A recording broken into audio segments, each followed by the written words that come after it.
Have you ever felt abandoned by the people around you? Well, what about if you were part of a country, an entire nation of people who felt forgotten? Join me as we talk about a historical story of an entire nation of people who felt forgotten by the people around them and by their God, and the amazing way where they found out that God had never abandoned them the whole time.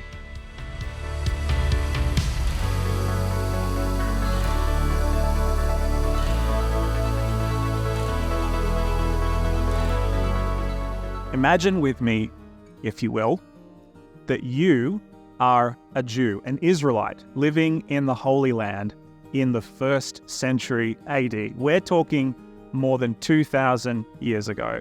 You live in relative poverty, but you also belong to a large, multi-generational family. And because you live in a large, multi-generational family, you live together, you work together, and you socialize together. And because none of you are wealthy, you're there for each other. Because the Israel of today isn't like the Israel of your ancestors. You are not free in any sense of the word, because you are part of the Roman Empire. They make the laws and they control so much of your everyday life. But the truth is, you really haven't been free for a long time. The Romans, well, they're just only the latest in a long line of pretenders and conquerors laying claim to your country, to your ancestral home. And who knows, maybe the Romans, they'll be around for another 1,000 years, or maybe their empire will crumble tomorrow. This is your daily experience. You're kind of used to being told what to do. You're kind of used to not being in charge, but that doesn't mean that you like it. But you put up with it, you and your people, because the thing that truly matters to you is not the Roman Empire or any who came before it. There's something that matters to you far more than that, and that is your faith in God. See, because over the generations, the story that has been told by your father, by your grandfather, and by his father before him has been the same. No matter the ups and the downs, the empires that have come and gone, the violence and the abuse perpetrated by people against you and your people have held true and held faith to a story. It's a story about the Anointed One, the Messiah. For generations, you and your people have hoped for the day that somebody, an appointed person from God himself, is going to come into your world and is going to change everything. This is the story of redemption, the story of justice, of the people who are evil and the oppressors and the empires getting their due, and you and your people being rescued from slavery, from oppression, and from abuse. But here's the irony. When the calendar rolled over from 1 BC to 1 AD, no one really took any notice. Well, you didn't notice either, because why would you? By all accounts, this year should be no different to the year that came before it. You have no idea that future generations would look back to this time, would look back to this year as the hinge of history. Because in a small village, in a tiny corner of Israel, a child is about to be born. A child who will change your world and the greater world forever. Now, we're going to hit pause for just a moment because we need to understand the testimony of one obscure author writing one obscure book that ended up in my Bible and yours today. The final book of the Nevi'im, also known as the prophets, and of the Hebrew Bible, which is what Christians call the Old Testament, is the book of Malachi. Who is Malachi? Well, the name itself, Malachi, simply means my messenger. And there are many scholars today who believe that Malachi, he may not have been a real person, he may have been, but he may not have been, and that the book possibly could have been written by Ezra the scribe. That's crucial because this book was probably definitely written around the time when your people, the Jews, were in exile in Persia and were just beginning to return to Israel for the first time in 70 years. In this cultural moment, figures like Ezra, figures like Nehemiah, figures that you may have heard about growing up, they have been given hope to the people of a restored kingdom. But nevertheless, even though they have this hope that we're going to return from exile, we're going to return from enslavement, times are tough. In short, here is what has happened in the story so far. In the 6th century BC, King Nebuchadnezzar II of Babylon invaded the kingdom of Judah, and he destroyed it completely. He went through town after town, village after village, conquering and killing wherever he went, and when he got to the capital of Jerusalem, he leveled that city too. He killed the king, he killed many of the royal family, and he also carted off almost all the people still alive as slaves back to Babylon. Babylon was an empire built, like many before it and many after it, on the back of slaves. But what's particularly offensive and particularly disturbing for you is the fact that not just Jerusalem was destroyed, but your temple, Solomon's temple, the temple that had been the center point for all of your faith and for your entire religion. 70 years have gone by, and Babylon is a thing of the past. It has been conquered by the Medo-Persian Empire. They are the new players in town, and they have come in to Babylon, and there's famous stories about this, and they have destroyed Babylon, they have usurped its empire, and they are the ones now in charge.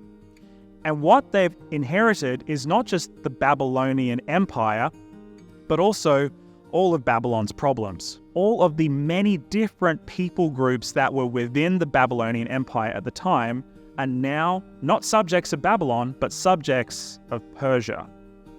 And as the story goes on, we see many different stories of how God's people interact with these conquerors and how many amazing things happen in the midst of it. But as time goes on, there is this growing sense of return. We want to go back to our people. And figures like Ezra and Nehemiah, these people are absolute cornerstones in making sure that God's people get to return back to their homeland. And 70 years after Babylon has conquered these people and taken them into captivity, Persia's in charge, and the king, King Cyrus, decides, you know what? I am going to let these people go. And it's interesting to consider why. See, the Persians, they're not like the Babylonians beforehand, and they're not like the Assyrians before them. See, the Assyrians and the Babylonians, they were bloodthirsty conquerors. But the Persians, on the other hand, they wanted to be more moderate, more tolerant, more open-minded. And so to a people group in the Near East, in Mesopotamia, the Persians must have been like a breath of fresh air. Yeah, this is another king, sure, but these guys are different. And so, in 538 BC, Cyrus the Great makes a proclamation that all Jews living in his empire could return to their ancestral homeland. Any who wanted could pick up their stuff, pack up their belongings, take their families, and go back to Jerusalem.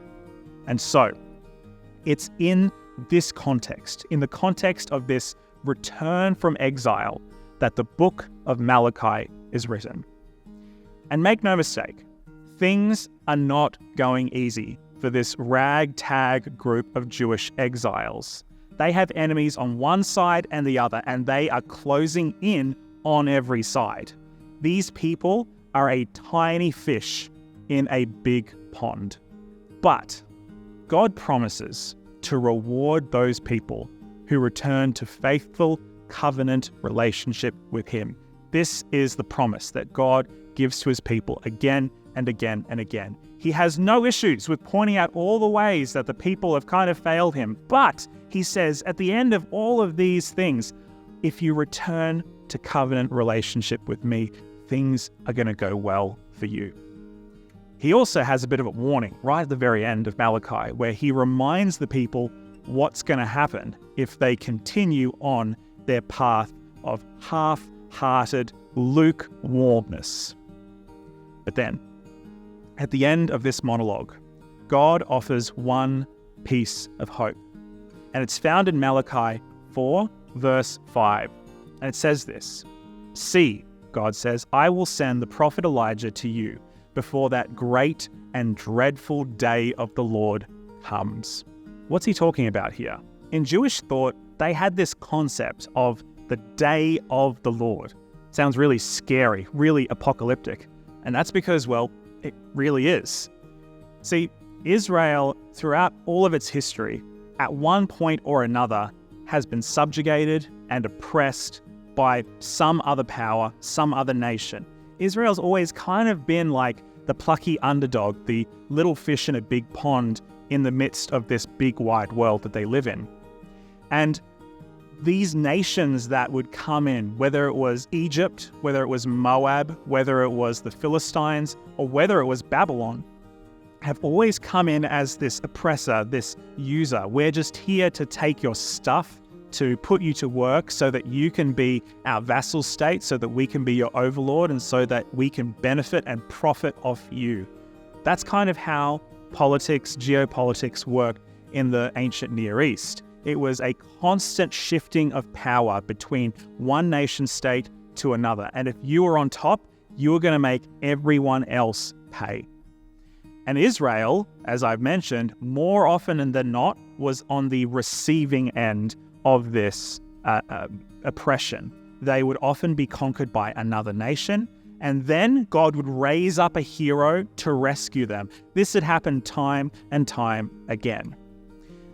But there came a point, especially in the Babylonian captivity, where it seemed like God wasn't paying attention, where it seemed like God maybe had forgotten them.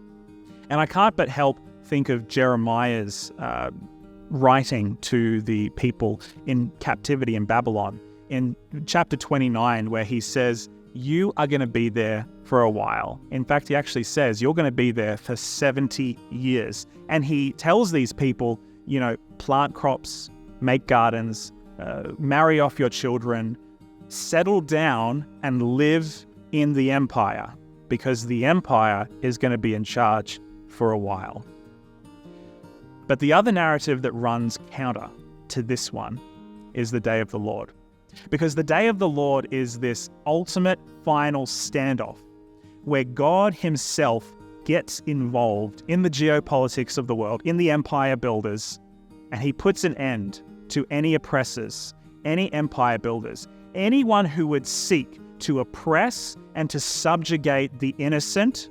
God would put an end to them completely.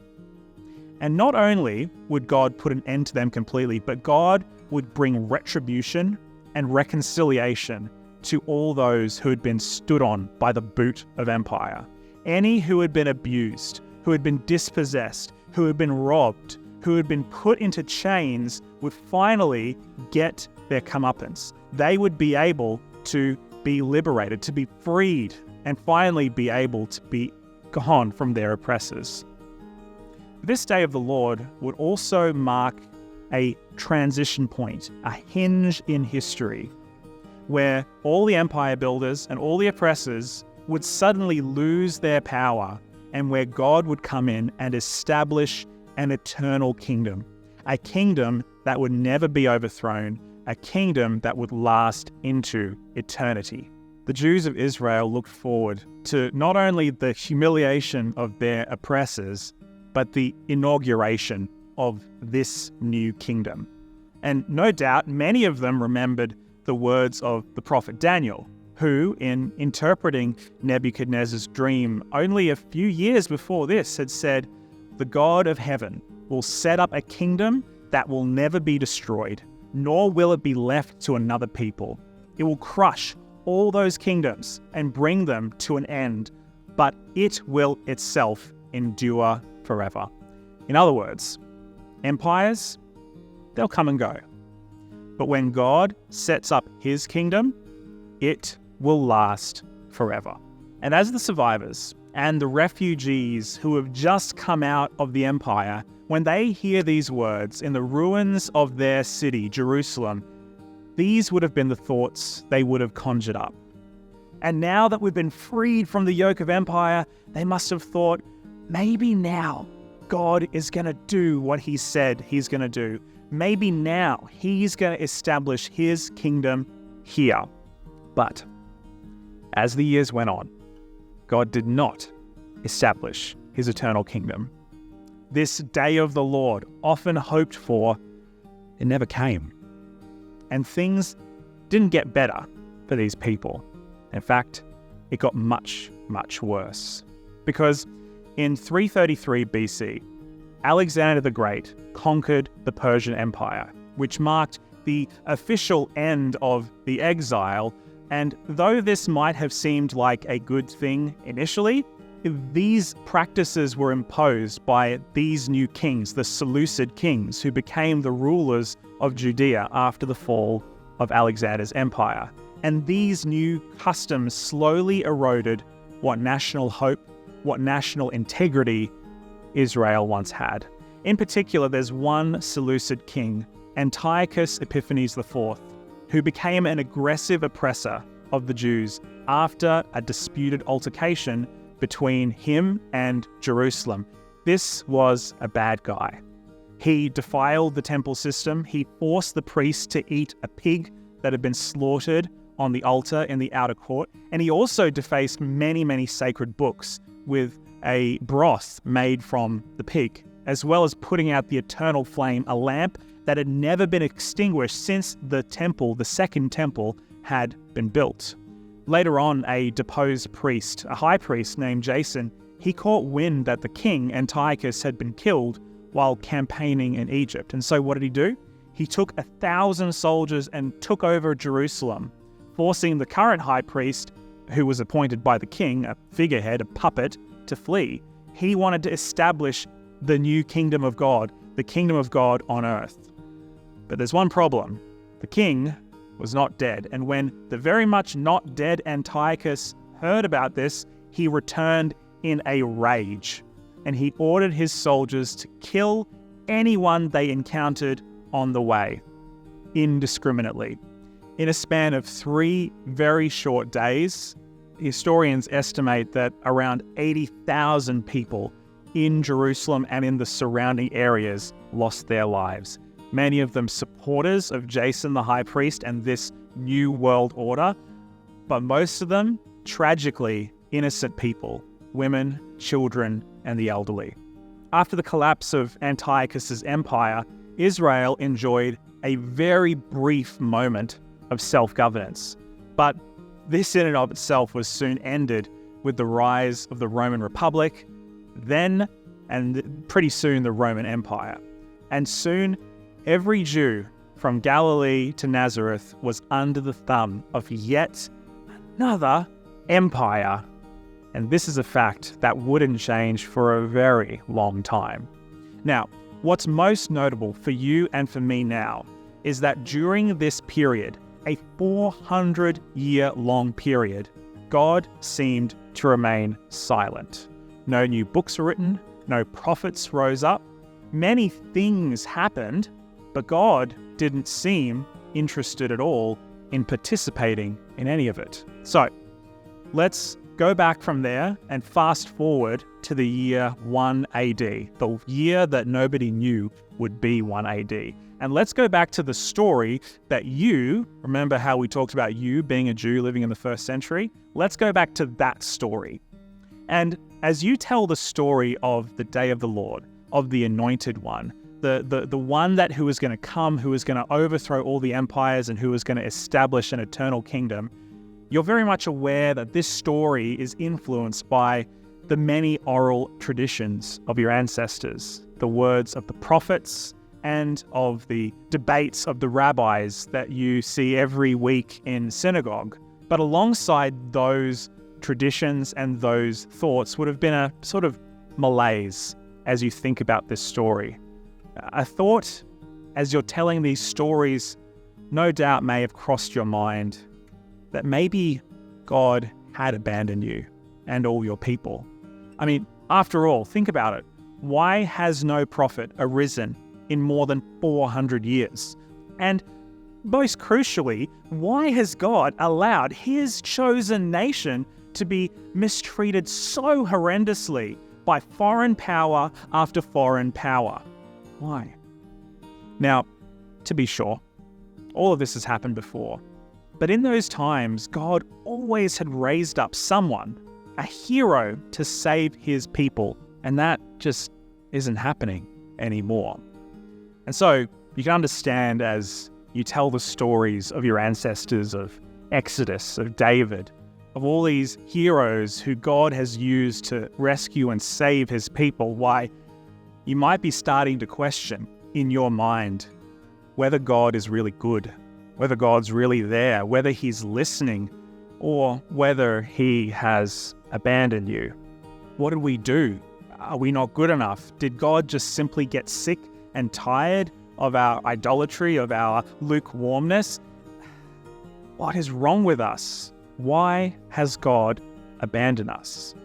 Imagine how it would have felt as a Jew living in Israel, in the Holy Land, in the promised land that God gave to your ancestors, who said that this is a nation that would bless every nation in the world, and yet you don't seem to be in a position to be able to bless anyone, much less yourself. Why has God abandoned us? But little do you know that as you have these thoughts of self-doubt, of confusion, of abandonment, there is another story being written not too far from you. In fact, in the village of Nazareth, a pretty not nice village, a young woman named Mary has fallen pregnant out of wedlock. And this would have ordinarily been an incredibly taboo thing in her society, if not for the strangest occurrence. Both she and her fiancé, Joseph, are visited by an angel of all people. And this angel tells them that Mary, she's about to give birth to not just a baby boy, but the baby boy who she and all of her people have been waiting for this entire time. The answer to the 400 years of God's silence. And later on, as Matthew, one of Jesus' disciples, is writing the biography of the life of Jesus, he says this, Matthew 1, verse 22 and 23. All this took place to fulfill what the Lord had said through the prophet. The virgin will conceive and give birth to a son, and they will call him Emmanuel, which means God with us. Jesus enters the scene in the first century. And when he does so, he completely disrupts the story the Jews had been telling. God never abandoned his people. In fact, what he had planned for them was far better than anything they could have ever imagined. And Jesus' coming and his ministry was evidence that God had never abandoned his people. Whereas the people of Israel were hoping for a military figure to save them from the Romans, a politician, a fighter, a warrior, Jesus' scope was far bigger. Jesus came to save those who had been lost, those who had been forgotten, those who had been rejected and abandoned by society. The story that he came to rewrite was simple, that God has not given up on his people. And in fact, that God is so committed to his people that he gave his only son, the one thing that was worth the most to him in all the universe, to do for them what they could not do for themselves. The story of Jesus is good news for you and for me.